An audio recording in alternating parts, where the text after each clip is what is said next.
வணக்கம் மக்களே. இந்த வீடியோவில் நம்ம என்ன செய்தி பார்க்க போகிறோம்னா, என்னது ஓவியாவுடைய அண்ணனா விமல் அவர்கள், இது என்னங்க புதுசாக இருக்குது, ஓப்பனாக பேசிய களவாணி பத கதாநாயகன், இணையதளத்தில் வெளியான அவருடைய பேட்டி.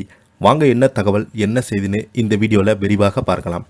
அதுக்கு முன்னாடி நம்ம சேனலை ஃபஸ்ட் டைம் பார்க்குறீங்கன்னா சப்ஸ்கிரைப் பண்ணாதவங்களாம் சப்ஸ்கிரைப் பண்ணிக்கோங்க. பெல் பட்டன் சிம்பல் அமைக்கி நம்ம சேனலோட நோட்டிஃபிகேஷனை எனபிள் பண்ணிக்கோங்க. நாங்கள் போடுற வீடியோ எல்லாமே உங்களுக்கு உடனுக்குடனே வந்து சேரும். வாங்க என்ன தகவல்னு இந்த வீடியோவில் பார்க்கலாம்.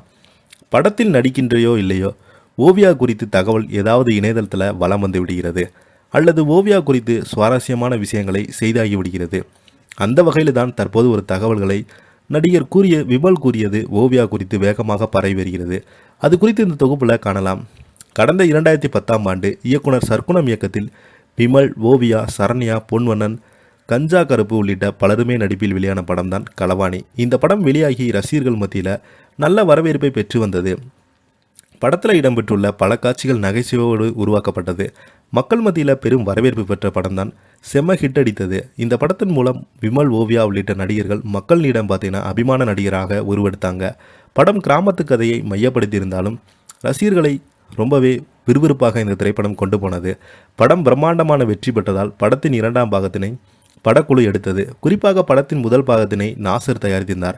ஆனால் 2ஆம் பாகத்தினை இயக்குனர் சர்க்குணமே எழுதி இயக்கி மட்டுமல்லாமல் படத்தையும் தயாரிக்க செய்தார். படம் வெளியாகி சுமாரான வரவேற்பு பெற்றது. முதல் பாகம் பெற்ற அளவுக்கு வெற்றியை 2ஆம் பாகம் பெறவே கிடையாது. முதல் பாகத்தின் படப்பிடிப்பு தொடங்குவதற்கு முன்பே படத்தினுடைய கதாபாத்திரங்களுக்கு நடிகர்களை தேர்வு செய்து கொண்டே இருந்தாங்க. அப்போது முதல் ஓவியாவின் அண்ணன் கதாபாத்திரத்தில் தேர்வு செய்யப்பட்டவர்கள் தான் விமல். இது தொடர்பாக அவரே ஒரு இடத்துல பேசினார். அதாவது, களவாணி படத்தில் முதல்ல என்னை ஓவியாவின் அண்ணனாகத்தான் நடிக்க முடிவு செய்தாங்க. ஆனால் இயக்குனர் சர்க்குணம் சாருக்கு தான் கதாநாயகனாக செய்தால் நன்றாக இருக்கும் என்று எனக்கு எண்ணம் வந்தது. நான் அந்த காலத்தில் பசங்க படத்தில் நடித்து கொண்டே இருந்தேன். பசங்க படம் வெளியாவதற்கு முன்னாடியே களவாணி படத்தில் தயாரிப்பாளர்கள் ஒருவரான நாசர் சாருக்கும் பசங்க படத்தின் தயாரிப்பாளர் சசிகுமார் என்னை பற்றி சொல்லியிருந்தார். அதன் பின்னர் தான் நாசர் சார் என்னை அழைத்து களவாணி படத்தில் கதாநாயகன் நடிக்க விமல் என கூறியுள்ளார் விமல் அவர்கள். விமல் கூறியுள்ள இந்த தகவல் பலருக்குமே ஆச்சரியத்தை கொடுத்துள்ளது. ஓவியாவுக்கு அண்ணனாக நடிக்க வேண்டியவரா விமல் அவர்கள்? களவாணி படத்தில் ஓவியாவும் விமலும் சிறப்பாக நடித்திருப்பார்கள்.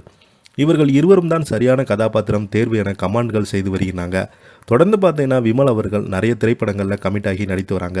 அண்மையில் இவர் நடித்த வெப்சீரியஸ் விலாங்கு வெப்சீரியஸ் பார்த்தீங்கன்னா மக்கள் மத்தியில் வெளியாகி நல்ல ஒரு வரவேற்பையும் பெற்றது. விமர்சன ரீதியாகவும் வசூல் ரீதியாகவும் அந்த வெப்சீரியஸ் பார்த்தீங்கன்னா நல்ல ஒரு மக்கள் மத்தியில் பரிச்சயமானது. இதை பற்றி நீங்கள் என்ன கீழே உள்ள கமெண்ட் பாக்ஸில் மறக்காமல் பதிவிடுங்க. இந்த வீடியோ உங்களுக்கு பிடிச்சிருந்தால் லைக் பண்ணுங்கள், ஷேர் பண்ணுங்கள், கமெண்ட் பண்ணுங்கள். நன்றி, வணக்கம்.